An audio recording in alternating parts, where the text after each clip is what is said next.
आज का जो हमारा टॉपिक है वो है work. The concept of work has different meaning in everyday use. रोज़मर्रा की ज़िंदगी में जो वर्क हम करते हैं, काम करते हैं, उसका कुछ अलग मतलब है, लेकिन फ़िज़िक्स में क्या हम उन चीज़ों को काम मानते हैं या नहीं, उसके बारे में हम डिटेल से पढ़ेंगे। अब रोज़मर्रा की ज़िंदगी में हम कोई भी चीज़ एक जगह से दूसरी जगह लाएं ले जाएं तो उसको हम काम कहते हैं। हम शॉप जाएं, शॉप से हम कोई चीज़ लाएं तो हम उसको काम कहते हैं। क्या फिज़िक्स में इन चीज़ों को हम वर्क मानते हैं या नहीं, इन्हीं के बारे में हम डिटेल से पढ़ते हैं। अब फिज़िक्स में क्या कहता है कि जब एक ऑब्जेक्ट पे आप फोर्स लगाओगे और वो ऑब्जेक्ट कुछ डिस्टेंस मूव करे तो दैट मीन्स आपने वर्क डन किया। अब इसी के बारे में थोड़ा डिटेल से पढ़ें। Concept of work. अब in order to do work three things are needed. कि काम करने के लिए कुछ चीज़ें बहुत ही ज़रूरी हैं। कि आपको एनर्जी चाहिए कुछ फोर्स लगाने के लिए। जब आप फोर्स लगा रहे हो तो जिस बॉडी पे आप फोर्स लगा रहे हो वो बॉडी कुछ डिस्टेंस मूव करे। तो जब आपने फोर्स लगाई, उस बॉडी ने कुछ डिस्टेंस मूव किया, दैट में डिस्प्लेसमेंट किया, तो हम कह सकते हैं कि उसने वर्क डन किया। तो इन चीज़ों के अलावा भी कुछ चीज़ों पे डिपेंड करता है, तो उन्हीं के बारे में हम ज़रा जानते हैं।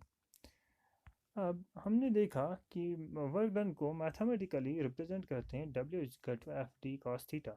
अब वर्क को हम W से डिनोट करते हैं, और F क्या है? F फोर्स है, D displacement, cos theta means angle. कि इन चीज़ों पे डिपेंड करता है कि हम देख रहे हैं यहाँ पे एक लेडी जो है वो इस बॉक्स पे फोर्स लगा रही है, और ये लेडी जो है इस बॉक्स पे फोर्स लगा रही है इस डायरेक्शन में। इसका डिस्प्लेसमेंट हो रहा है यहाँ इस डायरेक्शन में। तो यहाँ इस फोर्स की डायरेक्शन और इस डिस्प्लेसमेंट की डायरेक्शन के बीच एक एंगल बनता है। तो डिपेंड करता है कि ये एंगल कितना बनता है, उस हिसाब से वर्क डन होगा। तो इस एंगल का बहुत ही बड़ा रोल है। अब इसका क्या रोल है उसी के बारे में हम डिटेल से पढ़ते हैं। सबसे पहले हम यूनिट ऑफ वर्क के बारे में डिस्कस करते हैं। हम जानते हैं कि वर्क जो है फोर्स इंटू डिस्प्लेसमेंट के बराबर है। अब वर्क जो है डब्ल्यू से हम डिनोट करते हैं वर्क को। फोर्स का जो यूनिट है वो न्यूटन है, डिस्प्लेसमेंट का यूनिट मींस लेंथ, लेंथ का यूनिट मीटर, और न्यूटन पर मीटर को हम जूल कहते हैं। दैट मीन्स वर्क का जो यूनिट है वो जूल आएगा। ठीक। उसके बाद उस एंगल के बारे में हम डिस्कस करते हैं। If angle between force and displacement is less than 90, work done is positive. अगर एंगल जो है वो लेस देन 90 होगा तो हम कहेंगे कि वर्क डन जो है वो पॉजिटिव हुआ। और if angle between force and displacement is 90, और अगर 90 होगा एंगल तो वर्क डन 0 होगा। और अगर एंगल फोर्स और डिस्प्लेसमेंट के बीच 180 होगा तो वर्क डन नेगेटिव होगा। अब इस इन चीज़ों को विद एग्जांपल थोड़ा जानने की कोशिश करते हैं।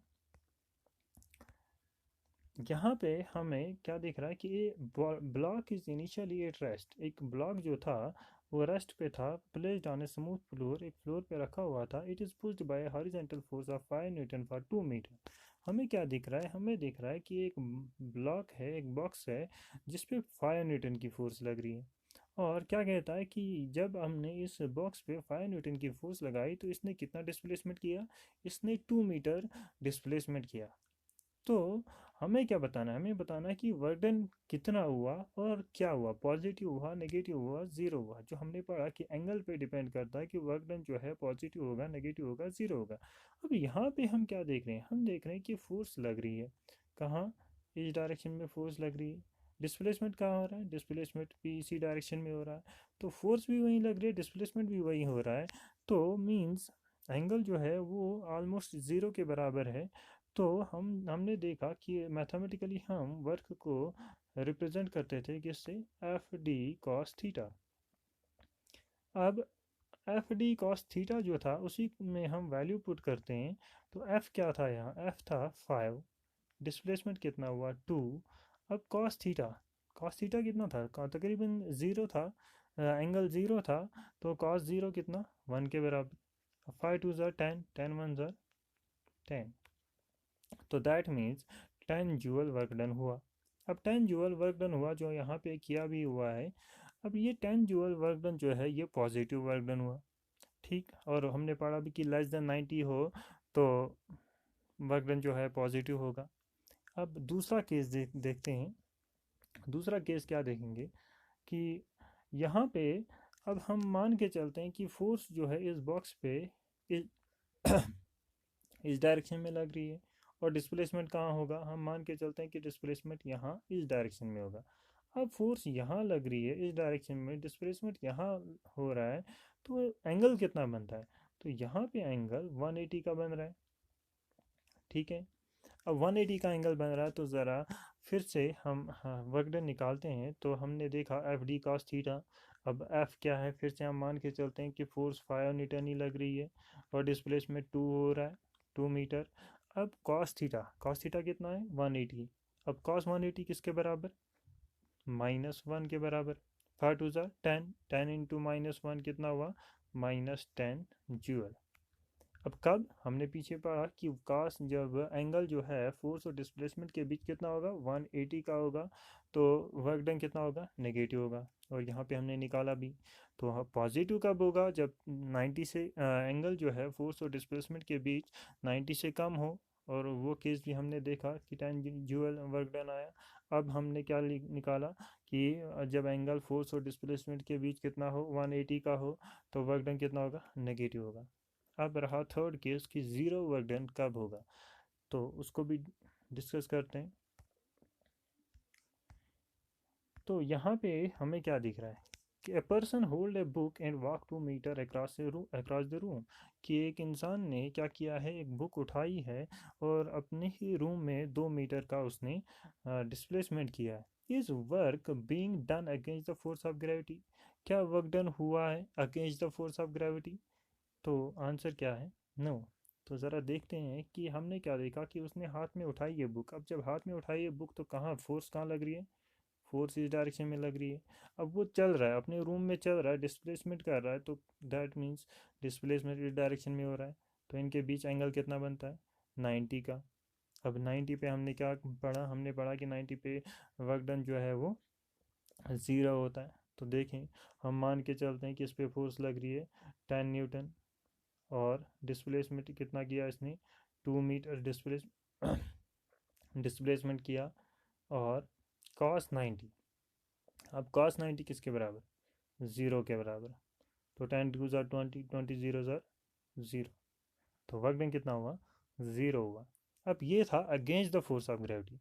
अब एक और केस लेते हैं जहाँ हम फोर्स ऑफ ग्रेविटी का निकालें। अब हमें ये दिया नहीं होगा कि वर्क डन निकालो, वर्क डन किसी फोर्स का निकालना पड़ता है। अब अगर हम बात करें कि बताओ कि वही इंसान ने जो बुक उठाई थी, क्या फोर्स ऑफ ग्रेविटी की वजह से कुछ वर्क डन हुआ।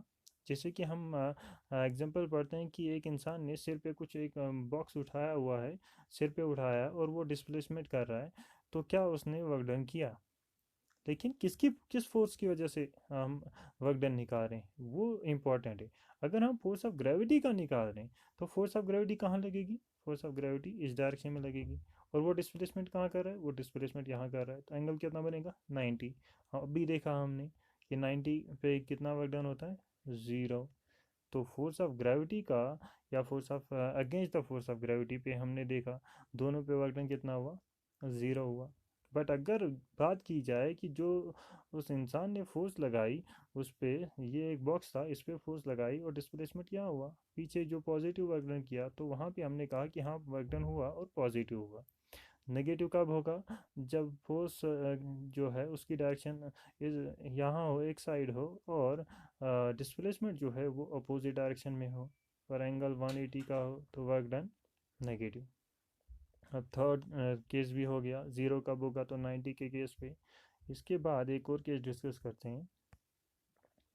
यहाँ पे हम क्या देख रहे हैं, a man pushes a roller, एक इंसान जो है वो रोलर को पुश कर रहा है, उस पर 50 न्यूटन की फोर्स लगा रहा है, throw a distance of 20 metre, और 20 मीटर का डिस्टेंस हो रहा है, मूव कर रहा है, दैट मीन डिस्प्लेसमेंट 20 है। तो हमें वर्क डन कैलकुलेट करना है।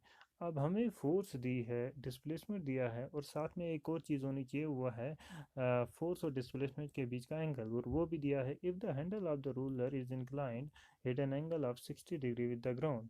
तो मीन्स फोर्स और डिस्प्लेसमेंट के बीच जो एंगल बन रहा है वो 60 डिग्री का है। डिस्प्लेसमेंट यहाँ हो रहा है, और हैंडल तकरीबन इस हाइट का है, तो यहाँ पे 60 डिग्री एंगल बन रहा है। अब वर्क डन निकालो। तो force 50 newton, displacement 20 metre, theta 60, तो एफ एस कॉस थीटा। और यहाँ पे 50 न्यूटन फोर्स है, 20 न्यूटन 20 मीटर डिस्प्लेसमेंट है, और कॉस 60। तो 55 टू ज़ा 10, दो ज़ीरो का ज़ीरो, तो मीन्स 1000 आएगा 50 इंटू 20। और कॉस 60 किसके बराबर होता है? कॉस 60 1/2 के बराबर होता है। तो जब इससे 2 से कैंसिल आउट करोगे तो 2 5 ज़ा 10 और zero zero, that means 500 joule work done आएगा। और यहाँ पे एक बात को हम फिर से नोटिस किया करते हैं कि एंगल कितना था। एंगल था लेस देन 90, 90 से कम था तो वर्क डन पॉजिटिव। तो ये था वर्क डन, और उसके कुछ केसेस कि पॉजिटिव कब होगा, नेगेटिव कब होगा, और ज़ीरो कब होगा। Thank you.